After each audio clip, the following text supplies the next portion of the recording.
ये खतना तो अंदरूनी मामला है ना। उलमा बैठे हुए हैं, अगर कोई बंदा खतना नहीं कराता भी तो क्या वो मुसलमान होगा या नहीं होगा, इससे रब्ता कीजिएगा। खतना कराना सुन्नत है, अगर कोई सुन्नत को तर्क करता है तो मुसलमान रहेगा या नहीं रहेगा।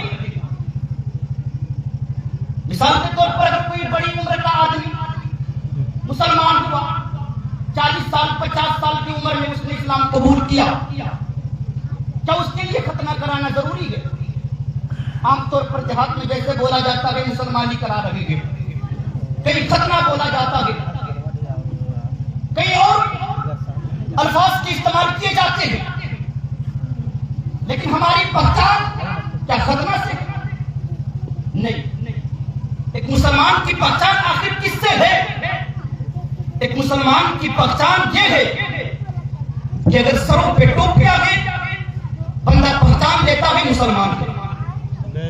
जिस्म पर इस्लामी लिबास है, बंदा पहचान लेता है मुसलमान है।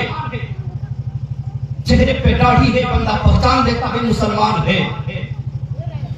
लेकिन यार अगर किसी के जिस्म पर इस्लामी लिबास भी ना हो, अगर किसी के चेहरे पे दाढ़ियां भी ना हो, अगर किसी के सरों पे टोपियां भी ना हो, तो क्या वो मुसलमान है?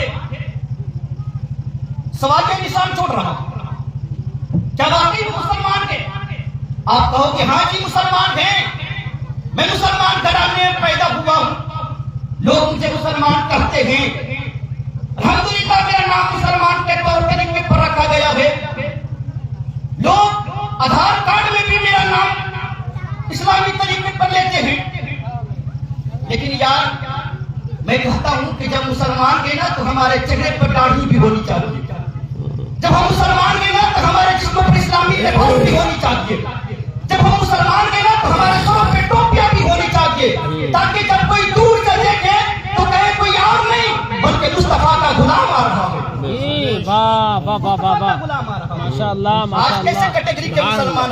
ये तो अंदरूनी मामला है ना, खतना वाला मैटर अंदरूनी मामला है, बाद में लोग चेक करेंगे जब कहीं पे सस्पेंड। और अभी मुझे एक बात याद आई, ये भी कई बात आ जाती है सामने। अच्छा साहब, अभी 7 महीना पहले उड़ीसा की सरजमीन पर ट्रेन हादसा हुआ था, बेशुमार लोग मारे गए थे, बेशुमार लोग अपनी जानों को गंवाए थे। एक ट्रेन दूसरे ट्रेन पे चढ़ गई थी, अपनी जानों की हलाकत के बाइस तमाम लोगों ने दुख भरे दास्तान लिखे, तरह तरह की बातें की। उसमें इतने लोग मारे गए थे, कुछ लोग मुसलमान भी थे, कुछ गैर मुस्लिम भी थे, जिनके चेहरे पे दाढ़ी थी, पहचानने वालों ने पहचान लिया, मुसलमान भी मुसलमानों के हवाले कर दिया। जिनके जिस्म पर इस्लामी लिबास थे, पहचानने वालों ने पहचान दिया, मुसलमानों के हवाले कर दिया। जिनके सर पे टोपियां थी, पहचानने वालों ने पहचान दिया, मुसलमान के मुसलमानों के हवाले कर दिया। लेकिन जिनके चेहरे पर दाढ़ी भी नहीं थी, जिनके जिस्म पर इस्लामी लिबास भी नहीं थी, जिनके किरदार से, जिनके जिस्म के मलबूसात से ये भी पता नहीं चल रहे थे कि ये बंदा मुसलमान है या गैर मुसलमान है, चेहरे मस्त हो चुके थे, चेहरे पहचानने नहीं आते थे। पूरी टीम लग जाती है कि आखिर इस बंदे को किसके हवाले किया जाए, मुसलमानों के हवाले किया जाए या गैरों के हवाले किया जाए। आखिर मामला तो होना चाहिए ना, आइडेंटिटी कार्ड भी नहीं थी, आधार कार्ड भी नहीं था, लोग मौका का फायदा उठा लेते हैं, हादसा होते हैं, सारी चीजें छीन लेते हैं। जब पूरी टीम लग जाती है, पहचानना मुश्किल होता है क्या आखिर इसे किसके हवाले किया जाए। कसम खुदा की जब ये खबरें पढ़ता हूं ना तो आंखों से आंसू आ जाते हैं, वाह मुसलमान। जब पूरी टीम लगती है कि आखिर इसे हवाले किसे किया जाए, तब उन लोगों ने फैसला किया कि जब पहचानना मुश्किल हो गया है तो इनके पैंट खोल के देखे जाए मुसलमान है या नहीं। अल्लाह।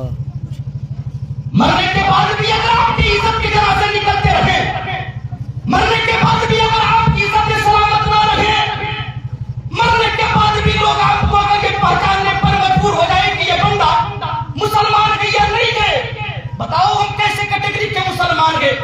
कल नबी की बारगाह में कैसे खड़े हो सके, हो कि कह सकते हैं मेरे मालिक जो तूने जिंदगी दिया था मैंने उसमें हंसना पड़ता करके गुजारा है। बल्कि ये होना भी नहीं चाहिए ना यार, जब हम मुसलमान हैं तो खुल के मुसलमान हैं, ना आधा टिकर ना आधा बटेर वाला मसला नहीं है।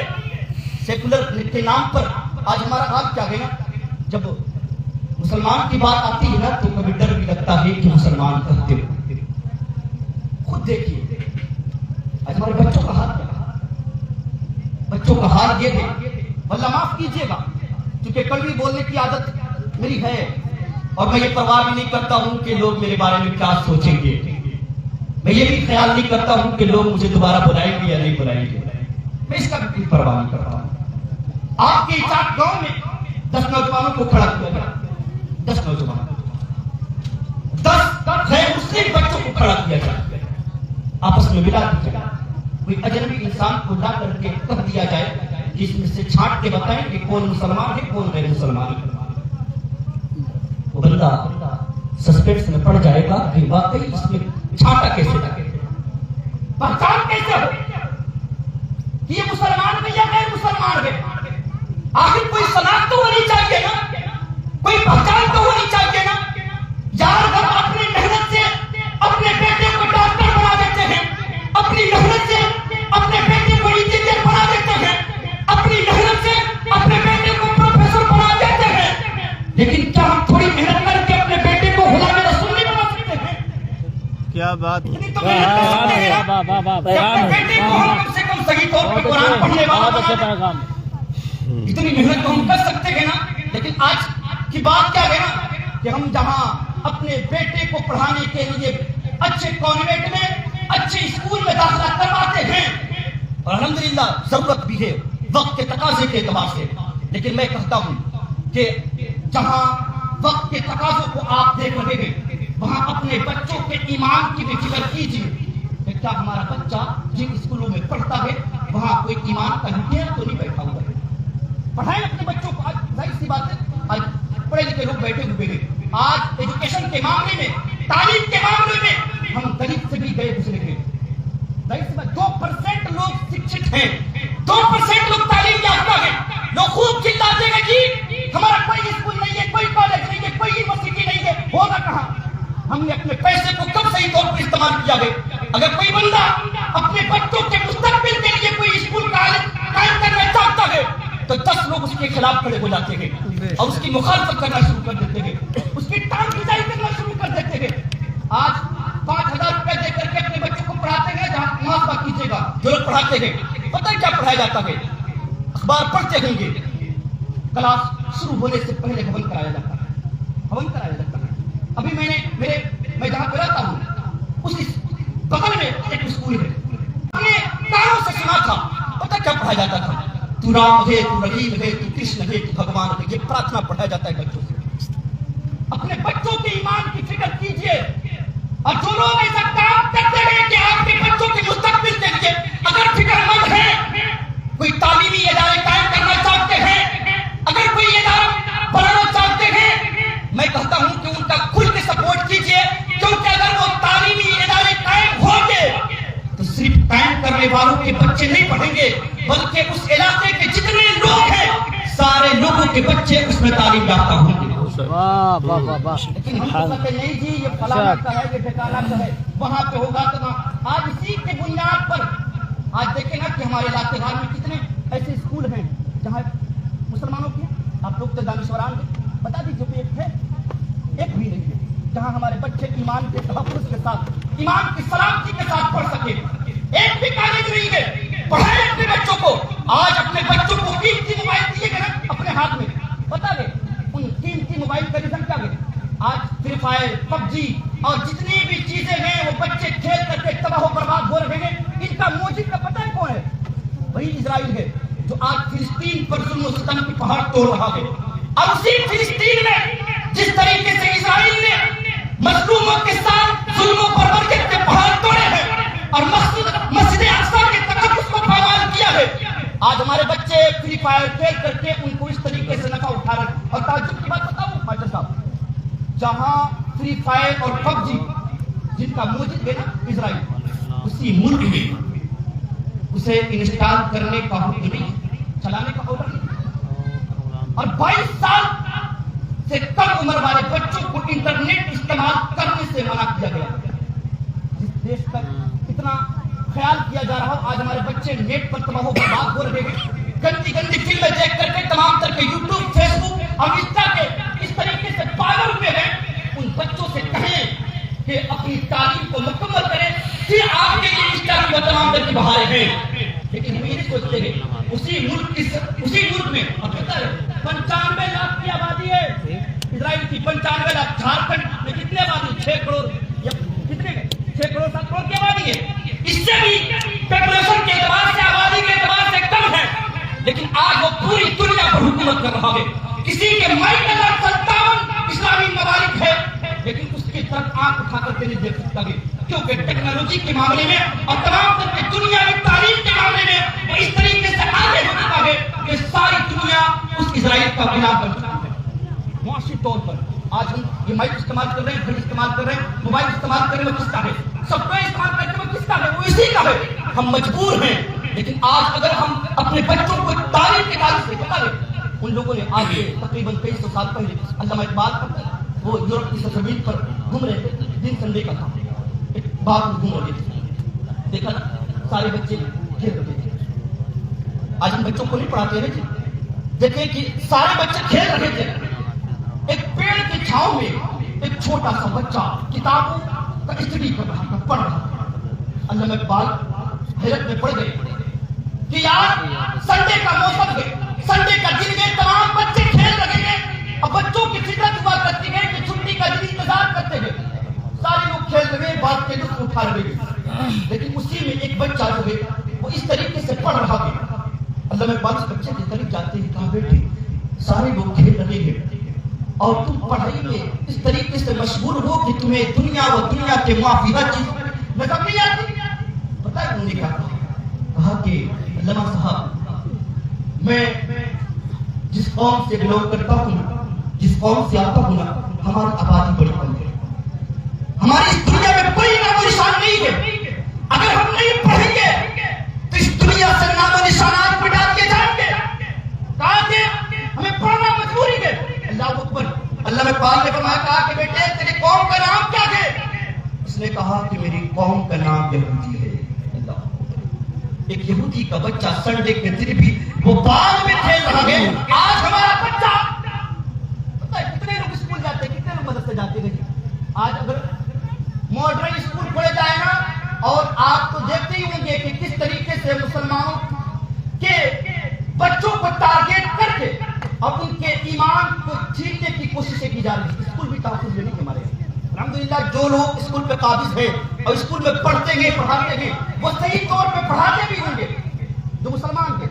लेकिन जहाँ वो सरस्वती क्या बोलते हैं, सरस्वती विष्णु मंदिर, वो जहाँ बच्चे तो पढ़ते हैं, उनके फीस जाकर के देखिए, और पता है 5,000 10,000 रुपए दे करके अपने बच्चों की ईमान उठवा रहे हैं। मुहासबा कीजिए कि जाकर के अपने बच्चों के साथ कि कहीं उनके ईमान की नहीं छीने जा रहे हैं। शुरू से ही अगर आपके बच्चों की ईमान सलामत न रहे तो मैं कहता हूं ऐसी तालीम से क्या फायदा है। आज हम लाखों रुपए खर्च कर देते हैं तालीम के नाम पर, लाखों रुपए खर्च कर देते हैं शादियात के नाम पर, लाखों रुपए खर्च कर देते हैं डीजे और बाजे के नाम पर, लेकिन वही कोई अगर इदारे वाले पहुंच जाए कि आपके बच्चों के फ्यूचर के लिए एक स्कूल कायम करना चाहते हैं तो कसम खुदा की हमें चंद पैसे देने में भी नानिमत आती है। लेकिन आज हिंदुस्तान की सरजमीन पर कितनी आबादी है मुसलमानों की? बताते लोग हैं कि 30 से 35 करोड़ की आबादी है मुसलमानों की, 30 से 35 करोड़ की आबादी है।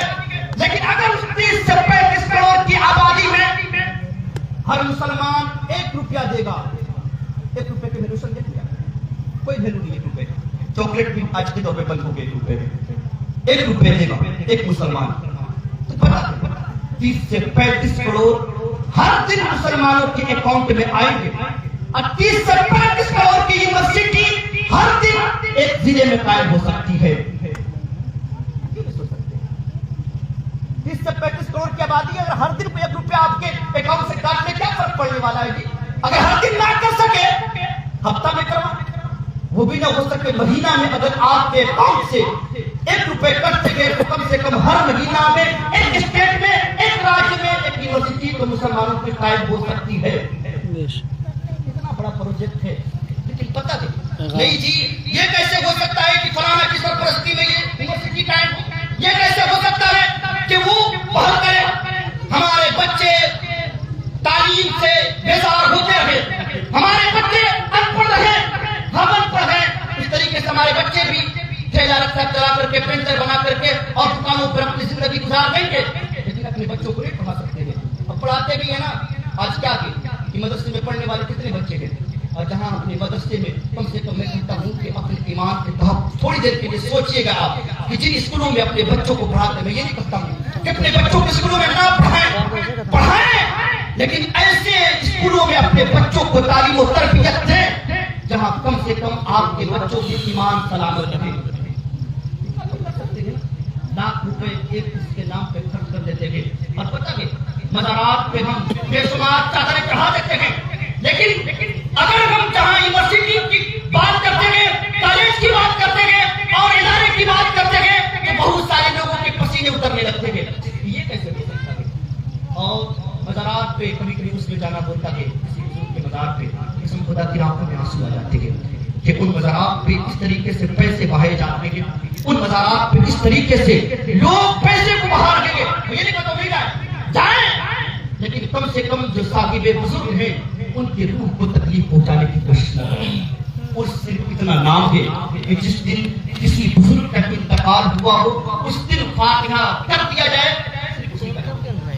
जितने ये मेले ठेले चादर कागज जितनी भी चीजें हैं मुसलमानों के पैसे 90% पैसे उन्हीं चीजों में खर्च हो रहे हैं। हर दिन 10 बुजुर्ग के उर्स हो रहे हैं और एक उसमें 10 लाख रुपए खर्च होते हैं, 10 लाख रुपए, और 10 लाख से जोड़िए कि हर दिन करोड़ रुपए मुसलमानों के खर्च हो रहे हैं। बताइए इसका जिम्मेदार कौन है? अगर हमारी बेटियां बहनों के साथ भागती है ना तो रोने की कोई जरूरत नहीं है, क्योंकि हमने अपने बच्चों के लिए, अपने बच्चों के मुस्तकबिल के लिए कोई रास्ता तैयार नहीं किया। आने वाले दिनों में देखिएगा कि वो दिन दूर नहीं है जो आपके लिए कोई मुकदमा लड़ने के लिए तैयार नहीं होगा, आपके बच्चों को पढ़ाने के लिए कोई तैयार नहीं होगा।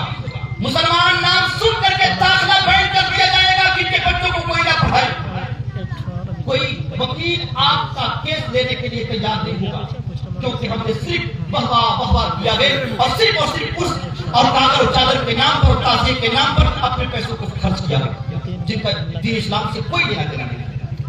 जिन चीजों के लिए मैं पहल करनी चाहती थी उनके लिए हमने कभी नहीं करा।